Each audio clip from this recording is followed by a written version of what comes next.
우리 말씀을 나누기 전에 먼저 옆에 계신 성도님들께 이렇게 인사해 볼까요? 당신은 하나님의 사람입니다. 당신은 하나님의 사람입니다. 우리는 하나님의 사람입니다. 그런데 성경이 말하는 것이 있죠.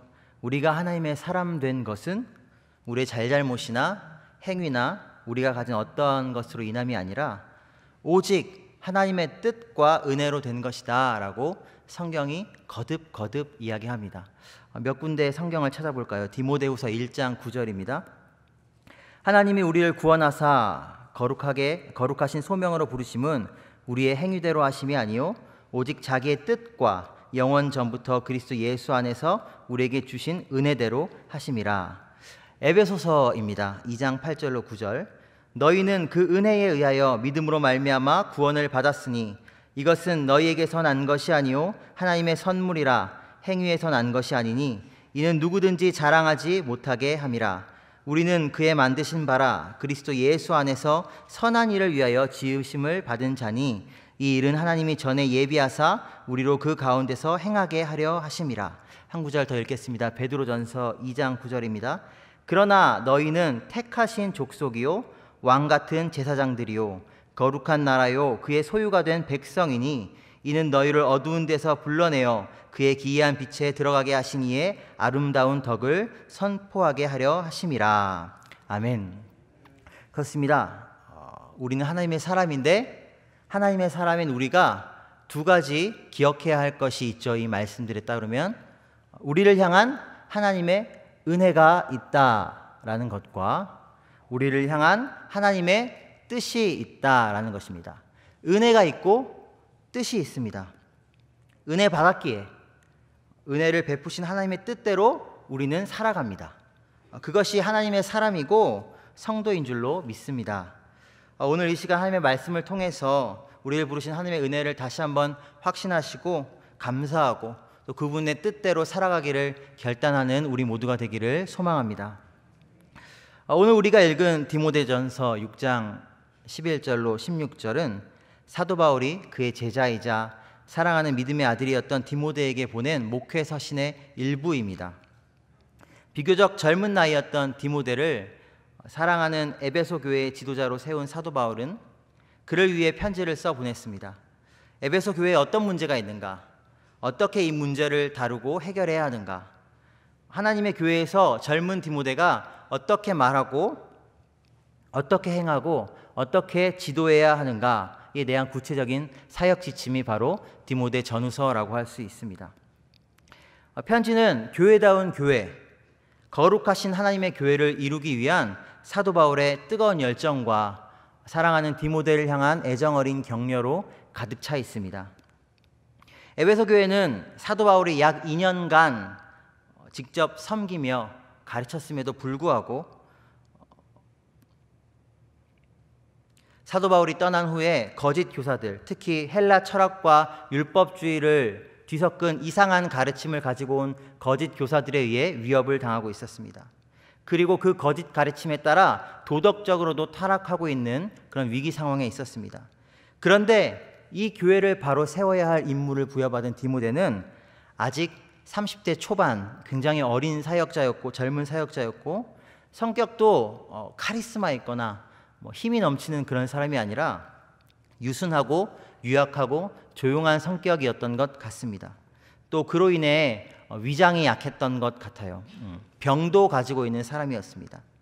얼핏 보기에 디모데에게 에베소 교회를 섬기고 바로 세우는 일은 굉장히 벅차고 부담스러운, 어쩌면 불가능한, 훨씬 좋은 다른 대안들이 있는데 왜 디모데냐라고 할 만한 그런 상황이었던 것이죠. 그러나 사도 바울은 편지를 통해 디모데에게 해야 할 일들에 대해 거침없이 명령합니다. 바른 복음을 지키고 가르쳐라. 거짓 교훈을 깨트리고 그들을 내쫓아라. 피해라. 기도 생활에 대하여, 교회의 직분자를 세우는 일에 대하여, 교회의 구제와 봉사에 대하여, 성도의 가정 생활에 대하여, 재정 문제에 대하여, 거짓 교사들의 가르침에 어떻게 대적해야 할지에 대하여 아주 구체적이고 세세하게 써 보냈습니다. 이 일을 감당하는데 디모데의 약점들은 변명거리가 될 수가 없었습니다. 왜냐하면 편지의 마지막에 이르러 사도 바울이 분명하게 디모데에게 그가 누구인지를 일깨우고 있기 때문입니다. 6장 11절은 이렇게 시작하죠. 오직 너 하나님의 사람아. 그렇습니다. 세상은 악하고요. 교회는 어렵고요. 우리 주변의 환경은 너무나 두렵고요. 또 그 가운데 있는 그는 디모데는 너무나 유약했습니다. 그러나 변하지 않는, 그럼에도 불구하고 신뢰할 만한 사실이 하나가 있다면 그가 바로 하나님의 사람이었다는 것입니다. 여호수아서 1장 9절입니다. 내가 네게 명령한 것 아니냐. 강하고 담대하라. 두려워하지 말며 놀라지 말라. 내가 어디로 가든지 내 하나님 여호와가 너와 함께 하느니라 하시니라. 내 하나님 여호와가 너와 함께 하신다. 내가 너에게 명령한 것이다. 다른 어떠한 조건이나 재능이나 환경에 의해서 그가 일할 것이 아니고 그와 함께 하신 하나님, 그를 부르신 하나님으로 인해 그가 이 일을 감당해야 한다는 것이었습니다. 디모데 전서가 목회 서신입니다마는 저와 우리 성도님들 모두에게 교훈을 주고 있고 또 적용되어야 할 점들이 많다는 것은 디모데 전서를 읽어보신 분들이라면 다 직감적으로 아실 것입니다. 왜 그렇습니까? 우리 모두가 디모데처럼 교회의 지도자인 것은 아니지만 우리 모두는 디모데처럼 하나님의 사람이기 때문입니다. 그가 그랬던 것처럼 우리에게도 여러 약점과 단점과 부족함이 있습니다. 그러나 성경은 말하고 있습니다. 오직 너 하나님의 사람아. 우리의 어떠함이 아닌 우리를 부르시고 택하신 하나님으로 인하여 우리는 하나님의 사람답게 살아야 하고 살 수 있고 살아내야 하는 것입니다. 그러므로 우리에게는 해야 할 일이 있습니다. 오늘 6장 11절에서 16절은 하나님의 사람이 해야 할 일을 크게 세 가지로 정리하여 말해줍니다. 첫째, 그것은 하나님의 사람이 피해야 할 것이 있다라는 것입니다. 우리 전체 내용을 나누기 전에 하나님의 사람이 해야 할 일 세 가지를 같이 한번 복창해보고 내용을 나눌까요? 첫째, 피해야 할 것이 있다. 둘째, 따라야 할 것이 있다. 셋째, 기억해야 할 것이 있다. 우리가 하나님의 사람으로 살아내기 위하여서 무엇을 피하여야 하고 무엇을 따라야 하고 무엇을 기억할 것인가 함께 살펴보도록 하겠습니다. 첫째, 피해야 할 것이 있습니다. 오직 너 하나님의 사람아 이것들을 피하고 라고 11절에 이야기합니다. 여기서 말한 이것들이 무엇일까요? 전문맥을 살펴보면 다른 교훈이라고 표현되는 것, 즉 거짓 복음, 거짓 가르침, 거짓 교사들을 말합니다. 그리고 그 거짓된 가르침으로부터 오는 모든 악덕들을 말하고 있습니다. 조금 다른 표현을 하자면 복음이 아닌데 복음인 척하는 것들, 하나님의 말씀과 하나님의 뜻이 아닌데 그런 것이라고 우리가 착각하고 믿고 사는 우상과 같은 것들을 이야기합니다. 복음을 벗어난 다른 교훈을 받게 되면 이러한 증상들이 나타나는데 교만과 남을 가르치려 들고 인정받으려 함과 언쟁을 즐기는 태도, 질투하고 다투고 비방하는 것, 복음을 회방하는 것 등의 태도가 나타난다고 앞에 전문맥에 보면 이야기합니다. 또 한 가지 아주 중요한 측면이 있는데요. 복음을 벗어난 자들이 맺게 되는, 필연적으로 맺게 되는 열매는 돈을 사랑하는 것이라고 이야기합니다. 돈은 사실 여러모로 우리 일상에 필요하고 중요하죠. 돈도 하나님이 주셨고 하나님께서 우리에게 돈을 벌 수 있는 능력도 주셨다라고 성경은 이야기합니다.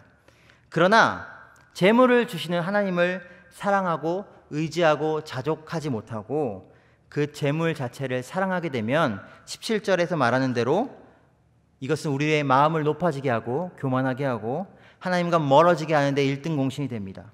이것을 17절에서는 정함이 없는, 즉 더러운 재물이다 라고 이야기합니다. 성경은 이러한 잘못된 가르침, 복음을 벗어난 잘못된 가르침들과 온갖 악덕들, 특별히 돈을 사랑하는 마음을 피하라 라고 이야기합니다. 어떻게 이러한 잘못들을 피할 수 있습니까? 피하다라는 헬라어는 퓨고인데요. 이 단어는 멀리하다, 삼가다, 피하다, 심지어는 도망하고 피신하다라는 의미까지 가지고 있는 단어입니다. 우리는 이 세상에 살면서 참 많은 다양한 유혹에 노출되죠. 악에 노출됩니다. 그런데 때로는 우리는 그것들을 아무 생각 없이 그냥 수동적으로 받아들일 때가 있습니다. 그 자리에서 그냥 그것들이 주는 악의를 그대로 고스란히 받아낼 때가 있습니다. 이래서는 안 된다는 것입니다. 그 자리를 피해야 한다는 것입니다.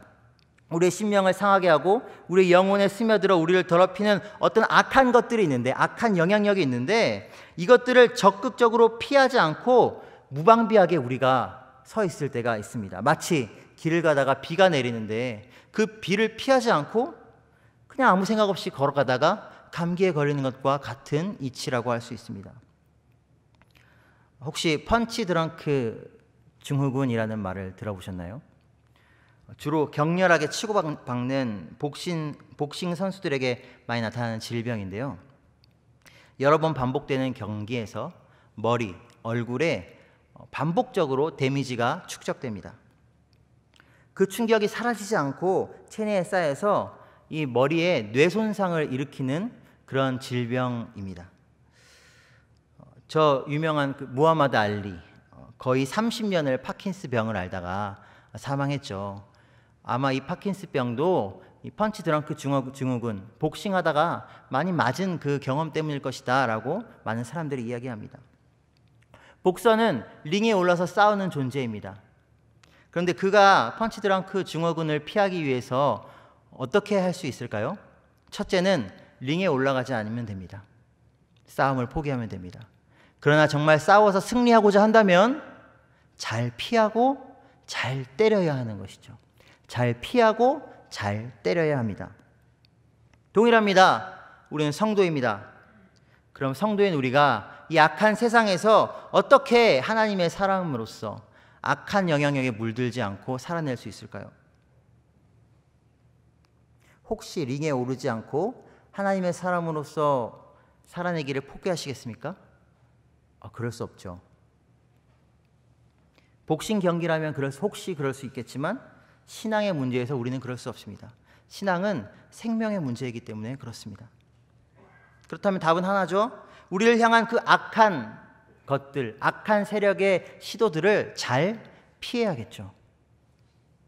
일부러 거기에 노출되고 맞아줄 필요가 없다는 것입니다. 성경 속의 예시를 들어보겠습니다. 다윗 왕이 밧세바와 간음을 저질렀습니다. 우리아를 살해했습니다. 그러나 우리가 잘 알듯이 그는 그런 심각한 죄를 피할 수 있었습니다. 문제가 더 커지기 전에 밧세바를 보고 음욕을 품었던 그 시기에 그 죄의 문제를 피할 수 있었습니다. 밧세바가 목욕하는 장면이 보였던 그 음욕의 자리에서 도망쳐야 했습니다.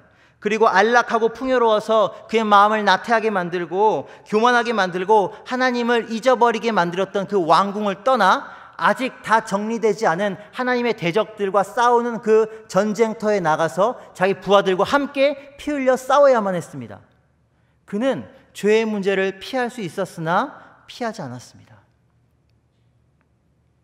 우리가 얼마나 많은 경우에 피할 수 있었는데 피하지 않은 탓에 사탄에게 불의의 일격을 맞는 일이 많은지 모릅니다. 하나님의 사람은 잘 피해야 합니다. 죄의 가능성이 있는 곳, 유혹의 가능성이 있는 곳, 구태여 우리가 그곳을 찾아갈 필요도 없고 구태여 우리가 그것과 싸우겠다고 달려들 필요가 없습니다. 우선은 잘 때리기 전에 잘 피해야 하는 것입니다. 거기로부터 나오는 온갖 죄의 유혹을 피해야 하는 것이죠. 둘째로 오늘 성경은 하나님의 사람이 따라야 할 것이 있다라고 이야기합니다. 성경은 우리에게 의와 경건과 믿음과 사랑과 인내와 온유를 따르라 라고 말합니다. 이것은 앞서 말했던 다른 교훈, 복음이 아닌 것들과 돈을 사랑함과 온갖 악덕들과는 전혀 반대되는 하나님의 성품들입니다. 의는 정의를 말하죠. 악을 미워하고 선을 사랑하는 것입니다. 경건은 하나님을 의식하고 그분을 닮아가는 삶의 자세입니다. 믿음은 바른 교훈, 즉 예수 그리스도의 십자가의 죽으심과 부활과 재림에 대한 바른 믿음을 말합니다. 기독교 신앙의 본질에 대한 믿음을 말하는 것입니다. 사랑은 하나님이 우리를 향해 베푸신 가장 위대하고 선한 성품입니다.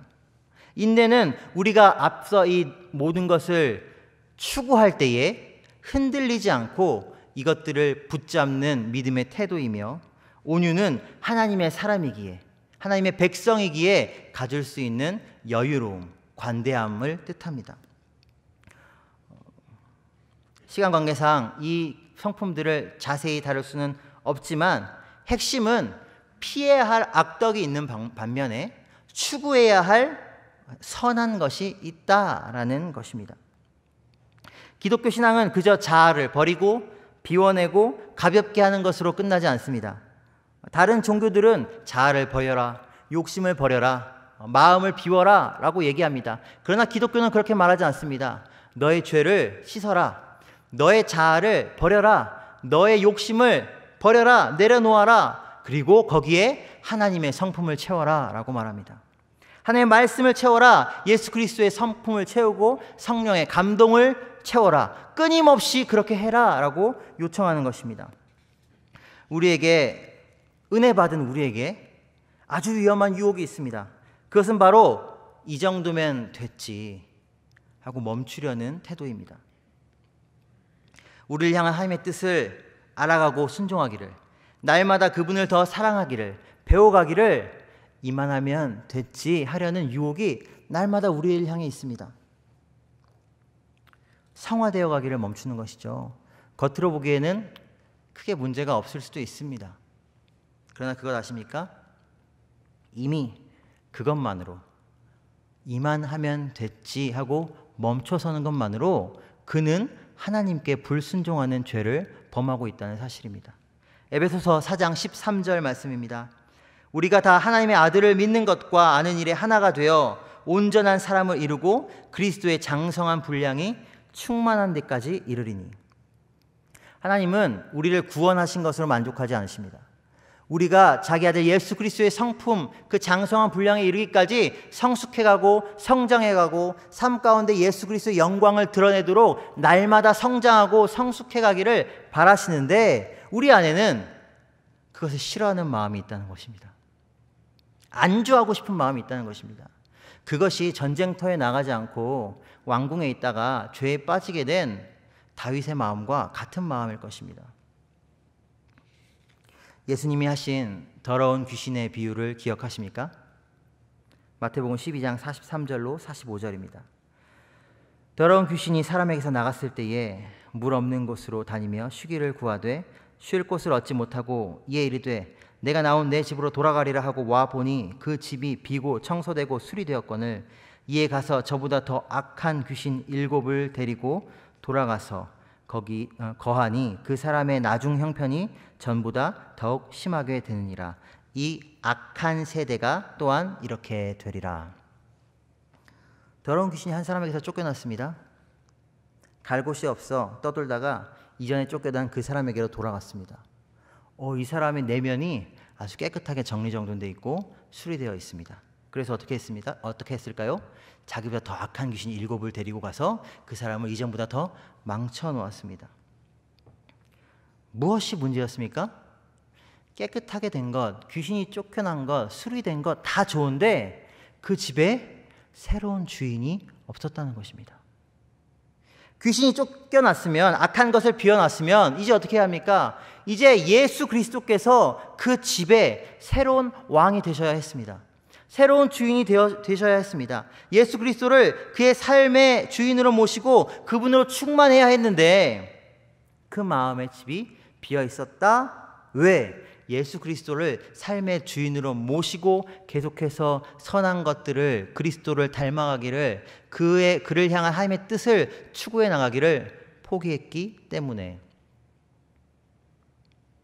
은혜만을 구하고 그리스도께 충성하지 않는 자, 순종하지 않는 자, 그것이 바로 5절에서 말하는 마음이 부패하고 진리를 잃어버려 경건을 이익의 방도로 생각하는 자 중에 한 모습입니다. 은혜 받은 것만으로 족하고 그리스도께 충성하기는 원하지 않는 자. 예수님은 이런 자들을 향해 분명하게 이야기하십니다. 그들의 나중 형편이 더 나빠질 것이다. 그들은 악한 세대이다. 우리는 좀 더 적극적으로 하나님의 말씀에 순종해야 합니다. 좀 더 적극적으로 하나님을 알아갈 필요가 있습니다. 좀 더 적극적으로 나의 즐거움과 나의 유익과 내가 추구해왔던 세상의 즐거움들과 나의 과거의 모습들을 버려내고 그리스도를 닮아가기를 추구해야 할 필요가 있습니다. 여기 따르다라는 표현이 바로 그런 긴박함을 품고 있는 단어입니다. 헬라어 따르다, 디오코라는 단어는 뒤쫓다, 서두르다, 열심히 추구하다, 추적하다라는 의미를 가지고 있는데 마치 전장에서 승리하기 위해 패주한 적의 뒤를 뒤쫓는 군사들처럼 사냥감의 흔적을 끊임없이 추적해 가듯이 달리기 선수가 나보다 앞서 달려가는 저 누군가 경쟁자를 앞서기 위해 끊임없이 달려가듯이 우리 보고 그리스도를 따르라 라고 성경은 말하고 있는 것입니다. 피할 것을 피하고 따를 것을 따라야 합니다. 이 일은 아주 급박하고 중요하지만 사실 절대 쉬운 일은 아닙니다. 그래서 사도 바울은 이 일을 표현하기를 선한 싸움을 싸우라 라고 이야기하고 있는 것입니다. 혹 우리가 피해야 할 것을 따르고 따라야 할 것을 피하고 있지는 않습니까? 이 중요한 일, 피할 것을 피하고 따르는 것을 따르는 일이야말로 우리가 이 땅 가운데서 계속 해나가야 할 영적 전투입니다. 구원받기 이전에 우리는 악한 영과 공중 권세 잡은 자들과 죄와 사망의 노예였습니다. 그들의 종이었습니다. 그런데 예수 그리스도께서 십자가의 죽으심과 부활을 통하여 우리를 구원하셨고 우리의 죄를 용서하셨고 우리를 속량하셨고 우리를 주님의 것으로 받아주셨습니다.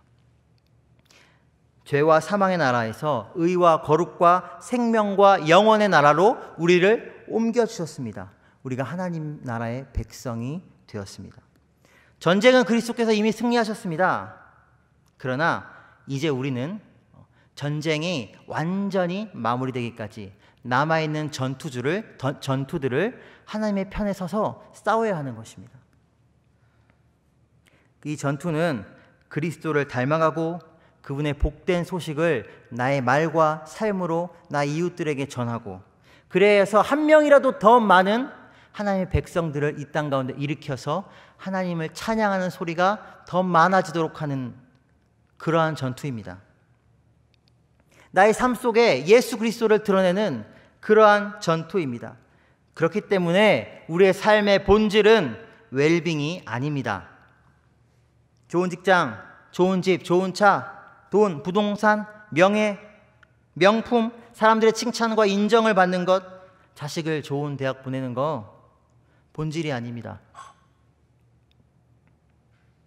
먹든지 마시든지 무엇을 하든지 우리의 욕망이 아니라 하나님의 영광을 하라라고 로마서는 말합니다. 내가 이 땅에서 살아가는 동안 내가 어디에 살든지 어떠한 방법으로 나의 말과 행실과 생각을 통하여서 어떻게 그리스도의 성품을 드러낼 것인가, 어떻게 복음을 전할 것인가, 그것이 우리의 삶의 방법이 되고 목적이 되어야 한다는 것입니다. 우리가 얻은 영생을 꽉 붙들고 이것만이 나의 전부야 라는 삶으로 그런 태도로 이 삶을 살아가야 한다라는 것입니다. 믿음의 선한 싸움을 싸우라, 영생을 취하라. 이를 위하여 내가 부르심을 받았고, 하나님께서 우리를 향한 뜻이 여기 있습니다. 그럼 우리는 어떻게 이 싸움을 끝까지 싸워낼 수 있을까요? 어떻게 해야 피하고, 어떻게 해야 따르고, 어떻게 해야 이 싸움에서 승리할 수 있을까요? 거기엔 바로 세 번째 키워드인 기억하라. 우리는 기억해야 할 것이 있습니다. 먼저 우리는 내가 누구인가를 항상 기억해야 합니다. 먼저 우리가 하나님의 사람이다라는 것을 날마다 기억해야 합니다. 우리를 부르신 하나님의 은혜와 우리를 향하신 하나님의 뜻을 기억해야 합니다. 너무 당연한 이야기인데 너무 많은 사람들이 나는 하나님의 사람이다 라는 이 대명제를 잊어버리고 살아갈 때가 많습니다. 가끔 주변의 소식을 듣거나 뉴스를 보면 이런 의문이 들 때가 있죠. 저 사람 정말 크리스천이야? 어떻게 하나님만 믿는 사람이 정말 저래? 저 사람이 정말 크리스천이야? 멀리까지 갈 것도 없습니다. 우리 자신의 삶을 일주일만 돌려보아도, 지난 3일만 돌려보아도 나의 일상 속에서 내가 하나님의 백성이라는 것을, 하나님의 사람이라는 그 정체성을 잊고 살아갔던 무수히 많은 순간들이 있음을 인정하실 겁니다. 마치 영적 기억 상실증에 걸린 것 같습니다. 사도 바울은 말합니다. 그러므로 너는 끊임없이 너 자신을 점검해라. 너도 네가 이 선한 싸움을 싸움에서 승리하기 위하여 부르심을 받았다. 그리고 너도 많은 증인 앞에서 이 일을, 네가 누구인지를, 이 싸움을 위해 부름받았다는 것을 증언했다. 선한 증언을 하였다. 디모데는 자신이 누구인지를 알고 있었습니다. 그리고 이를 증언하기도 했습니다. 사도 바울은 계속 말합니다. 만물을 살게 하신 하나님 앞과 본디오 빌라도를 향하여 선한 증언을 하신 그리스도 예수 앞에서 내가 명하노니. 하나님 앞에서 명한 것은 알겠는데 이 싸움을 끝까지 승리하고 싸워라. 하나님 앞에서 명령했다는 의미는 얼추 우리가 이미 이해가 되는데 예수님이 본디오 빌라도를 향해 선한 증언을 하셨다는 것은 도대체 무슨 뜻일까요? 마태복음 27장 11절을 찾아보았습니다. 이 증언의 장면을. 예수께서 총독 앞에 섰음에 총독이 물어 이르되 네가 유대인의 왕이냐? 예수께서 대답하시되 내 말이 옳도다. 이게 뭐죠? 예수님의 증언이 이거예요. 내 말이 옳도다. 좀 더 이 장면을 자세하게 다루고 있는 요한복음 18장 37절을 찾아보았습니다. 빌라도가 이르되 그러면 네가 왕이 아니냐? 예수께서 대답하시되 내 말과 같이 내가 왕이라. 내가 이를 위하여 태어났으며 이를 위하여 세상에 왔나니 곧 진리에 대하여 증언하려 함이라. 무릇 진리에 속한 자는 내 음성을 듣느니라 하신대. 예수께서 본디오 빌라도 앞에서 선한 증언을 하셨다는 의미가 무엇입니까?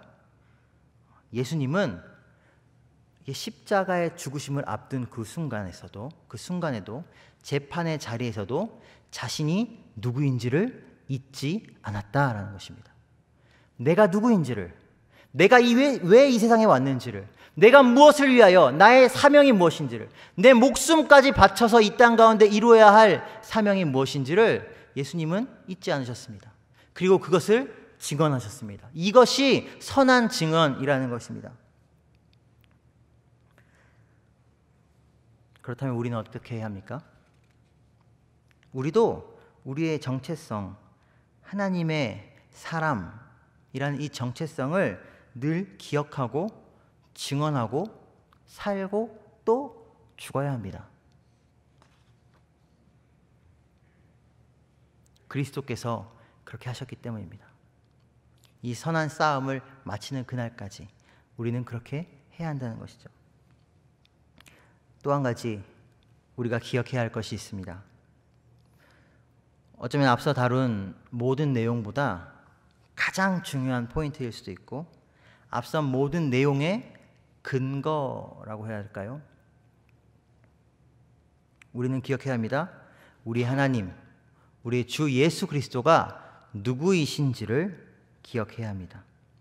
디모데전서 6장 14절로 16절 말씀에 이렇게 이야기하죠.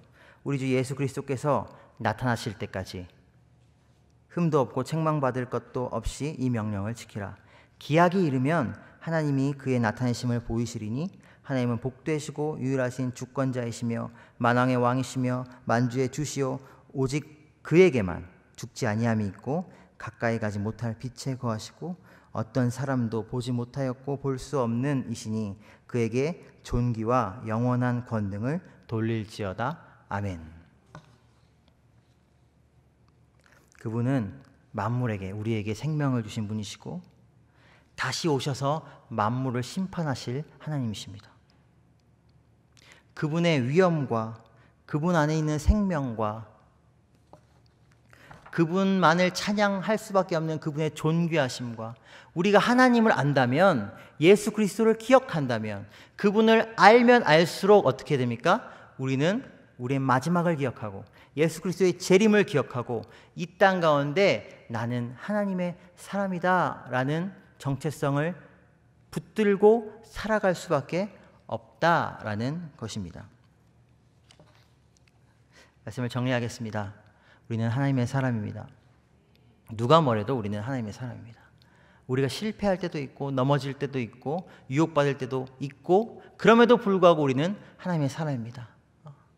잊지 마시기 바랍니다. 혹시 죄 가운데 계신 성도님들 계십니까? 마음이 어렵고 무거운 분, 고난 가운데 계신 분이 계십니까? 스스로에게 거울을 보면서 이렇게 격려해 주시기 바랍니다. 나는 하나님의 사람이다. 나는 하나님의 사람이다. 나는 하나님의 사람이다. 그러면 우리는 이 시간 결단해야 합니다.